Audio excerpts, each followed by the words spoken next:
बहुत समय पहले की बात है। एक छोटे से गांव में जानवी नाम की लड़की रहती थी। उसके पिताजी एक छोटे किसान है और माँ एक गृहिणी है जिनका स्वास्थ्य खराब रहता था। जानवी ही अपनी माँ की देखभाल और खेत में काम करती है। जानवी बहुत सुंदर और दयालु थी। लड़की के पापा फूलों की खेती करते थे। जानवी की माँ दिल की रोगी थी। जानवी ही उनकी देखरेख करती और खेत पर पापा का हाथ बांटती। एक दिन जब जानवी अपने खेत से फूल तोड़ रही तभी उसे एक बहुत मधुर संगीत और गाने की आवाज सुनाई दी। पहले तो जानवी ने ध्यान नहीं दिया, पर जब वो संगीत में मदहोश होने लगी तब उससे रहा नहीं गया। जहाँ से गाने की आवाज आ रही थी जानवी उसी और चल दी। पास जाकर देखा एक हट्टा कट्टा लड़का अपनी आंखें बंद करके गिटार बजाते हुए गाना गाए जा रहा है। जानवी उस अनजान लड़के को एकटक होकर देखने लगी।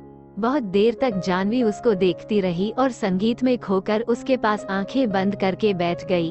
जब लड़के ने गाना बंद किया और आंखें खोली तो देखा एक सुंदर और मासूम सी लड़की उसके सामने बैठी है। लड़के का नाम राज था। राज ने पूछा, कौन हो तुम? जानवी एकदम से चौंक गई और कुछ ना बोल पाई। धीरे धीरे दोनों ने बात करना शुरू किया। जानवी ने राज के गाने की तारीफ की और राज ने उसकी सुंदरता की। राज पड़ोस के ही गांव का लड़का था जिसको संगीत में बहुत रुचि थी, पर घर वालों के कहने पर वो शहर में पढ़ाई करने गया था और नौकरी न मिलने की वजह से गांव वापस आया था। उस दिन दोनों बैठकर घंटों बातें करते रहे और दोस्त बन गए। जानवी को राज पसंद आ गया और दोनों रोज मिलने लगे। बहुत कम समय में दोनों एक दूसरे के प्यार में पड़ गए। जानवी को अपनी किस्मत में पाकर राज खुश रहने लगा, पर उसकी यह खुशी ज्यादा दिन की नहीं थी। एक दिन जानवी के पिता ने दोनों को एक साथ पकड़ लिया और राज को दोबारा उनके गांव में आने से रोक दिया। जानवी ने अपने पिता समझने की कोशिश की, पर उसके पिता एक गाने वाले के सख्त खिलाफ थे। जब जानवी की माँ को ये पता चला तो उनकी तबीयत और बिगड़ गई। इस बात से परेशान होकर जानवी ने राज से फोन पर भी बात करना बंद कर दिया। राज ने मायूस होकर गांव को छोड़ दिया। देखते देखते समय गुजरता गया और जानवी की शादी की बात चलने लगी, पर जानवी अब तक राज को भूल नहीं पाई थी।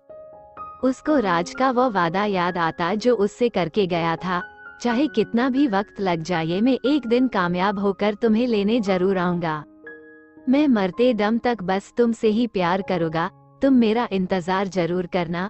कभी कभी जानवी को लगता कि राज उसको भूल गया है और कभी कभी लगता वो जल्दी ही वापस आ जाएगा। न जाने कितनी बेचैनी और दर्द में जानवी जी रही थी। न वो किसी से कुछ कह सकती थी और न अपने प्यार को भूल सकती थी।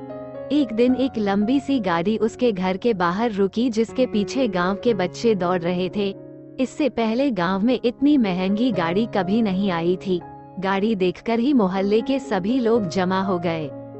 आराम से घर के गेट खोलते हुए जैसे ही राज अंदर पहुंचा, जानवी ने देखते ही उसे दौड़कर गले लगा लिया।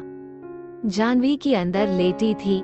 राज और जानवी दोनों गले लगकर रोने लगे। दोनों एक दूसरे के प्यार को महसूस कर रहे थे। दोनों के मन से सारी शंकाएं दूर हो गई और दोनों का प्यार वक्त के साथ बढ़ता गया। जानवी के पापा से राज ने उसका हाथ मांगा और जानवी की माँ का इलाज बड़े शहर में कराने का वादा किया। राज शहर में बड़ा गाने वाला बन गया था। उसके गाने टीवी पर आने लगे थे। आज उसके के पास वो सब कुछ था जिसको जानवी के पिता ने कभी देखा तक न था। उसके पास शहर में कई बंगले और कारें थी। जानवी के पिता इस बार राज को मना नहीं कर पाए और दोनों के प्यार को देखकर झुक गए और दोनों की शादी धूमधाम से करा दी। जनी और राज ने अपना पूरा जीवन खुशी खुशी बिताया और जब वो शहर से बोर हो जाते तब वही उस खेत के पास आते जहां वो पहली बार मिले थे। राज गाना गाता और जानवी उसकी बाहों में संगीत का आनंद लेती। दोनों ने धरती पर ही स्वर्ग का आनंद लिया। दोस्तों, आपको हमारी यह कहानी कैसी लगी हमें कमेंट करके जरूर बताएं। धन्यवाद।